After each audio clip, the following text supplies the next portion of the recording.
bon, là, il est bien terreux. Hein. Charles Poignant est le responsable du centre minier de Népouille-Coppéto. Et sinon, les camions, c'est bon, ils arrivent, ils débitent suffisamment, là, ce matin? Ingénieur topographe, Charles est expatrié et travaille depuis 13 ans à la SLN, société Le Nickel, l'opérateur principal et historique du nickel en Nouvelle-Calédonie.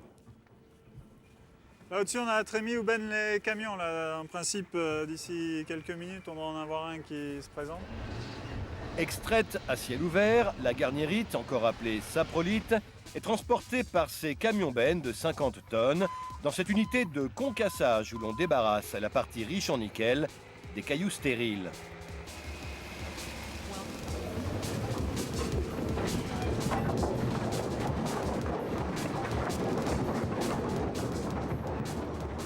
Chaque année, en Nouvelle-Calédonie, 6 millions de tonnes de terre et de pierres sont ainsi arrachées à la montagne pour les besoins de la mine.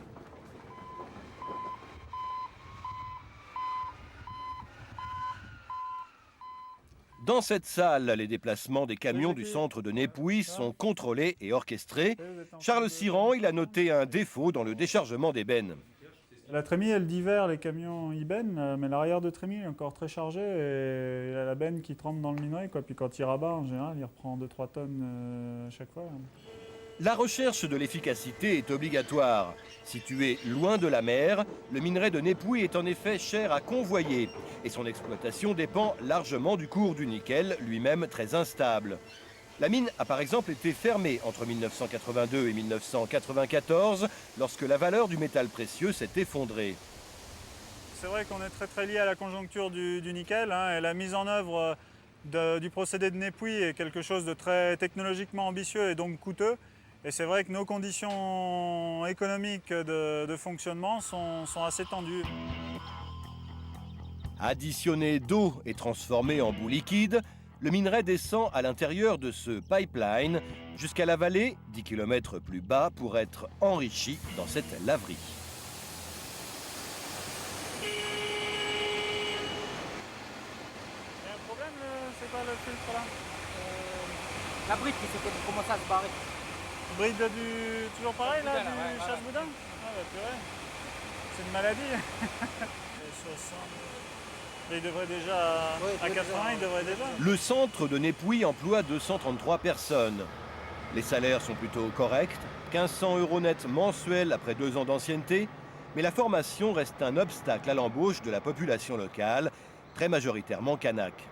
La réalité sociale de l'intérieur de la Nouvelle-Calédonie est quand même une grande difficulté à accéder au système scolaire, notamment au-delà du collège, puisque ça pose tout le problème de l'éloignement pour des familles qui ont généralement d'assez faibles ressources financières. Depuis quelques années, la SLN s'est attaquée au problème et finance un centre de formation d'où sortent chaque année 120 personnes de diverses qualifications. Ils forment principalement des conducteurs d'engins, mais aussi des mécaniciens engins. Des formations sont en cours d'émergence vers aussi des rôles d'encadrement au niveau des techniques des mines et carrières.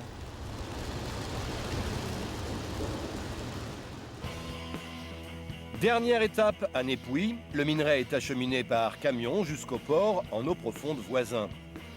Chaque semaine, 20 000 tonnes de cette terre contenant en moyenne 2,5% de nickel sont stockées sur le quai où un bateau minéralier viendra les charger et les emporter vers les fours de l'usine près de Nouméa.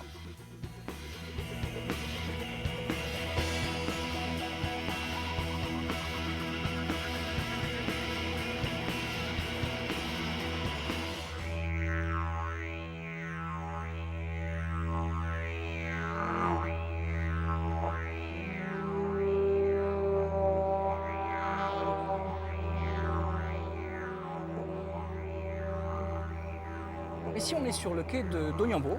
L'ensemble du minerai est donc extrait des centres miniers, arrive ici de façon à être valorisé. On décharge donc ici sur ce quai environ 3 millions de tonnes de minerai par an. Nous sommes à l'usine SLN de Donyambo dans la banlieue de Nouméa. Éric Duquesne est le responsable sécurité et environnement de cette unité, l'unique actuellement où l'on transforme le minerai en nickel sur le territoire. Calédonien depuis 3 générations, Éric est marié à Pascal, d'origine vietnamienne. La famille habite la vallée des Colons, un quartier résidentiel de Nouméa. Je crois que cet après-midi, je fais du sport, je suis pas sûre. Ouais. Tu rentres ce midi? Oui, je rentre ce midi. Je rentre vers midi. Eric est un pur produit de la formation interne SLN, où il est entré à 18 ans après le bac, et grâce à laquelle il a suivi une formation d'ingénieur au Conservatoire des Arts et Métiers de Paris. Chaque matin, Eric accompagne sa fille Julie au lycée, avant d'aller à l'usine, toute proche du centre-ville. Après 20 ans de carrière à Doniambo, Eric connaît toutes les étapes par lesquelles passe le minerai. Déchargé du bateau, ce dernier est ensuite stocké sur une aire où l'on mélange ce qui provient des différentes mines, de façon à obtenir un résultat à teneur en nickel homogène. C'est un petit peu comme en cuisine, si vous voulez, où votre pâte elle a intérêt à être très homogène si vous voulez réussir votre gâteau. Vous avez ici un tas en cours de constitution, qui actuellement doit être aux environs de 50-60 000 tonnes. Quand il sera plein, il fera environ 80 000 tonnes.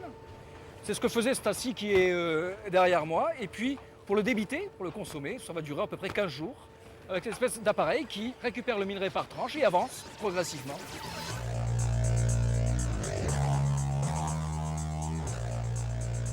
Après commence la phase de cuisson. Le minerai est d'abord enfourné dans ces tuyaux de 95 mètres de long sur 4 mètres de diamètre pour être calciné. Il subit ensuite une fusion-réduction dans de grands fours électriques, d'où sortent ces coulées de métal encore liquides. Chaque four consomme 40 MWh, une énorme quantité d'énergie. Un seul four électrique, c'est la consommation de la ville de Nouméa. Et on a 3 fours, donc vous voyez un petit peu l'importance de la consommation énergétique pour ces fours par rapport à la consommation globale de la Calédonie.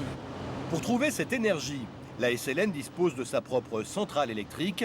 Cette dernière fonctionne un peu au charbon, mais essentiellement au fioul, un carburant en chair et d'un coût aléatoire. On est donc sujet aux aléas du cours du pétrole et ça représente une part non négligeable de notre prix de revient. À peu près le tiers de notre prix de revient est constitué du coût de l'énergie. En sortie des fours et après quelques affinages, 2 types de produits repartent vers les quais pour être exportés. Il y a d'une part cette grenaille, le ferro-nickel, qui contient 20 à 30% de nickel et qui est utilisé sous cette forme par les aciéristes.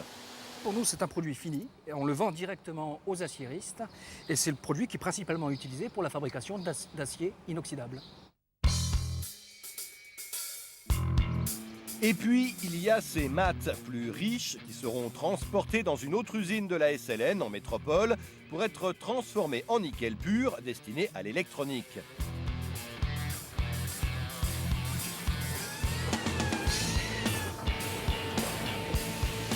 Chaque année, 54 000 tonnes de nickel contenues sous ces 2 formes partent de Doniambo dans ces containers.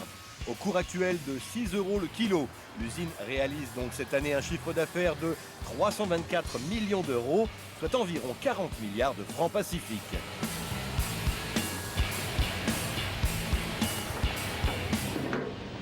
Le fait de transformer l'ensemble de notre minerai en métal multiplie par 4 la valeur qui est apportée ici dans le territoire. Mais aujourd'hui encore, c'est Nouméa qui profite essentiellement de ces richesses. La création d'une 2e usine dans la province nord du pays est donc considérée par ses élus comme une étape indispensable au rééquilibrage économique de la Nouvelle-Calédonie.